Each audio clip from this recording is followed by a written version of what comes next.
Hi, welcome back to Movie Review Mom. I'm the mom and I do the movie reviews. And I'm so grateful that you're interested in movies too, because I love movies. If you love talking about movies as much as I do, run over to Facebook, Meta, and join my Facebook group called Movie Review Mom. And we have lots of fun over there. So let's get started. The movie I'm reviewing today is called A Week in Paradise. This gentle romance hits theaters on Friday, February 11th, 2022. It's rated PG-13 and is an hour and 35 minutes. I'm going to give you an overview in a nutshell where I'll point out things I liked and didn't like, as well as offer tips for parents, themes worth talking about, movie lines that I think are funny or interesting or sometimes both. And I'll even finish it up with some recommendations for some other films that I think you might also really like, especially if you like this one. All right, let's dive in. So in a nutshell, an international film star's world collapses when her cheating husband, who's a director, is outed by the paparazzi as having a baby with his new young leading lady. Ouch. Seeking solace from a failed marriage, Maggie, who's played by Malin Akerman, escapes to the Caribbean to stay at her cousin Fiona's secluded resort. And her cousin is played by the beautiful Connie Nielsen. After some much needed recovery, she meets the resort's charming chef, Sam, played by Philip Winchester, and begins to imagine a new life for herself just as the old one comes barging back in. The film was written by Kate Wood and directed by Philippe Martinez.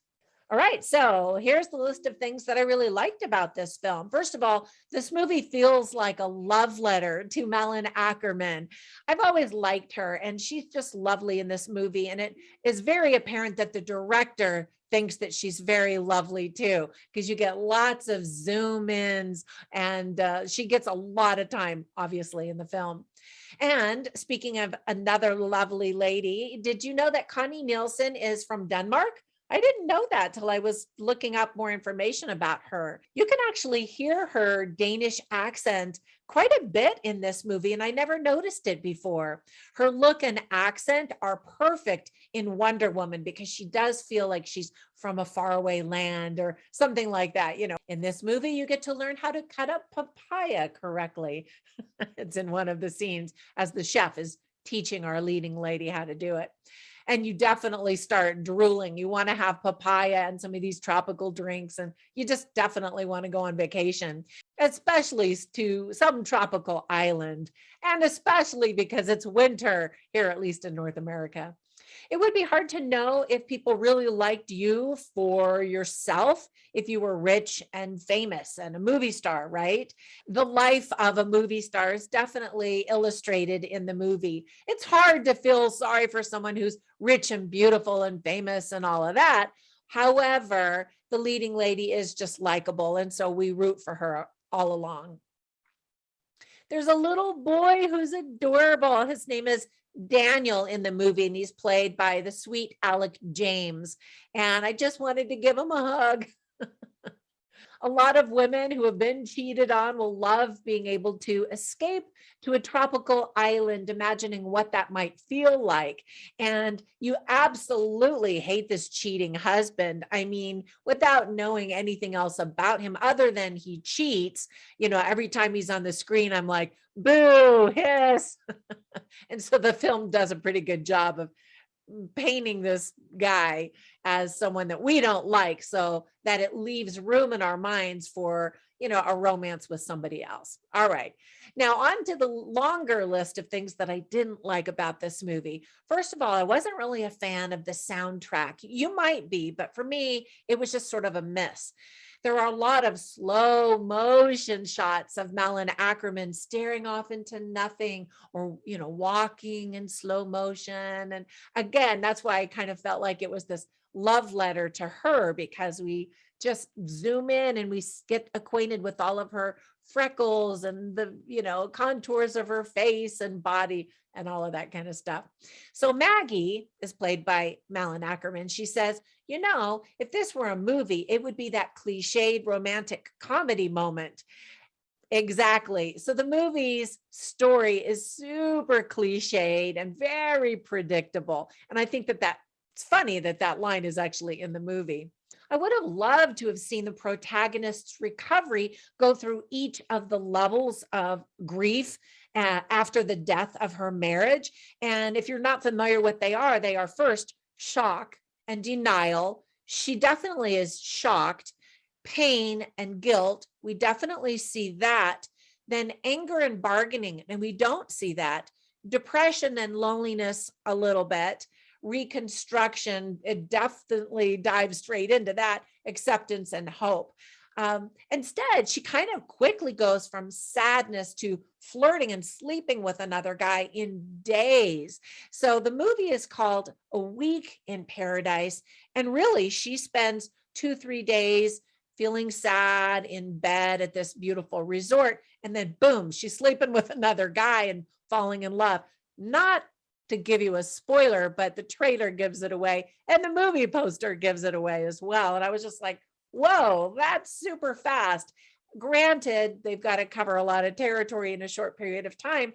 But again, I didn't see some of the expected character arcs. For example, in the telling of a good story, the protagonist has to undergo insurmountable challenge, right?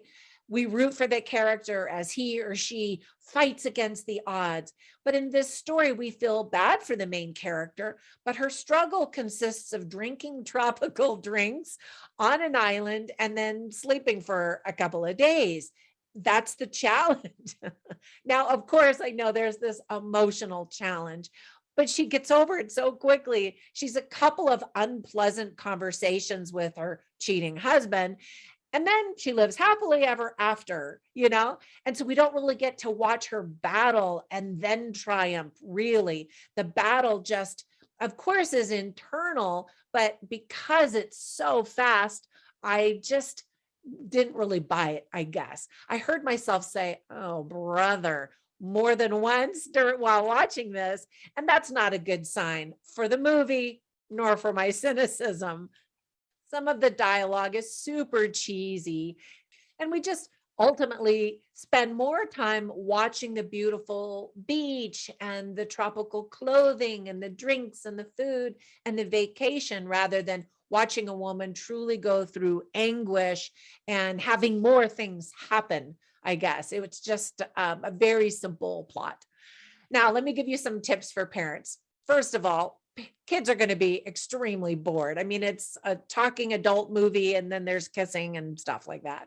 There is some profanity, lots of cleavage, men and women in bathing suits showing lots of skin, alcohol. And you know that an unmarried couple sleeps together. Actually, two couples that are unmarried, they sleep together, but you only see some kissing, and with the other couple, you don't even see anything. You just know that it's happening. So I always appreciate that. I don't have to see it all to know what's happening.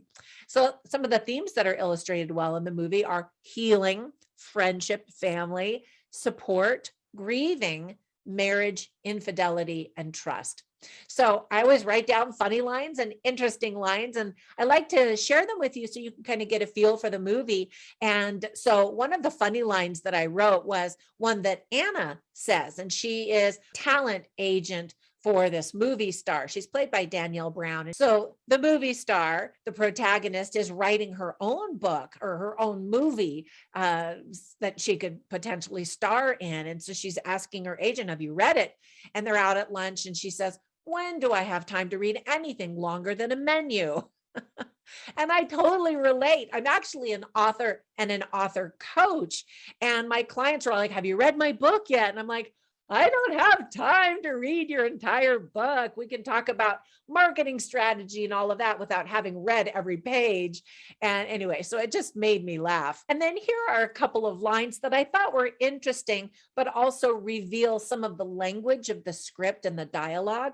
So both of these lines are by Fiona, who is the cousin and played by Connie Nielsen. And she's so supportive and so loving. And I love how she says, I want to be here to support you, but I also want to give you your space. So let me know, when you want me to back off or move in, tighter or whatever. And I really appreciated her sensitivity to the subject. And so I liked her character instantly. We all, as women, would love to have a cousin like that.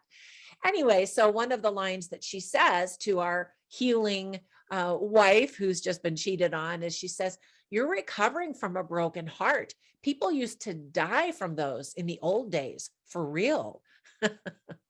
And then another line that she says, "Tell me the world is not a wondrous place and life worth living. Truly." And I just laughed because I kind of talk like that with the truly and the for real. Anyway, I liked her character a lot. And she kept trying to remind the protagonist, life is still good. There is still hope and you will get through this. And I thought she was such a great support. All right, so ultimately the story is sweet, it's predictable. I love the leading ladies. I am all about chick flicks when I'm in the mood for them, but there were some elements that I think that really could have been augmented, shall we say, to make the story more powerful. So my movie review mom grade is a C. So let me share a couple of movies with you that I think did it better. But if you enjoy this movie, you'll absolutely enjoy these. And you may have already seen them, especially if you are into chick flicks.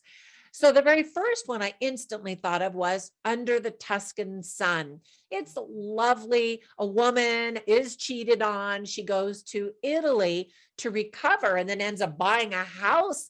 And so you see a lot of these challenges where she's trying to create this new home and this new life. Love and romance are absolutely not on the table. She's really healing. And you see a long period of time take place while she's dealing with trying to remodel this old Italian Tuscan villa. And then there's quirky characters along the way. She takes time to develop relationships, reflect on her life. In other words, she takes time. And then towards the very end of the movie, no big spoiler here, I guess it's kind of a spoiler, then finally somebody comes into her life and she's open to that. And anyway, so I really love that movie.